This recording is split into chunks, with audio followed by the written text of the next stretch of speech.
Հայկական Նյուրնբերգ լինելու է։ Հենց նոր վերջացեցի հաղորդում, որը տևեց մոտավորապես 1 ժամ 36 րոպե ու պատկերացեք դա բավարար չեղավ, որպեսզի ներկայացվեր Փաշինյան Նիկոլի գործած բոլոր հանցագործությունները Հայաստանի պետականության եւ սահմանադրության դեմ։ Պատկերացնում եք 1 ժամ 36-37 րոպե։ Բավական չէր։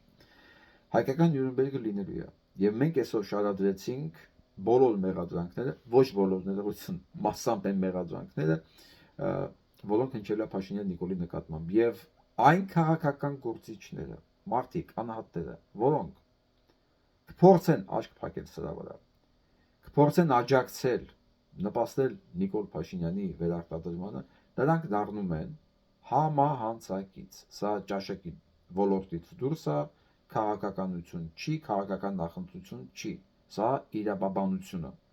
Սա պետականության դեմ գործած հանցագործությունների ցանկ ենք մեծ այսօր ներկայացել։ Ովքեր ուզում են դիտել, կարող են դիտել ինքնաճանաչում մեր YouTube-յան ալիքում այսօրվա եթերների մեջ։ Կոչումը սկսում ենք Հայաստանի Հանրապետությունը ընդդեմ Նիկոլ Փաշինյանի։ Սա է վերնագիրը։ Եվ այսպես նորից կրկնեմ, այն գործիչները, այն ուժերը Հայաստանում, թե դրսում, ովքեր կփորձեն աջակցել Փաշինյան Նիկոլին, դառնում են համահանցակից։ Իսկ այս հանցագործությունները սոսկալի են։ Ես ծանրությամբ եւ քանակով։ Այսքան։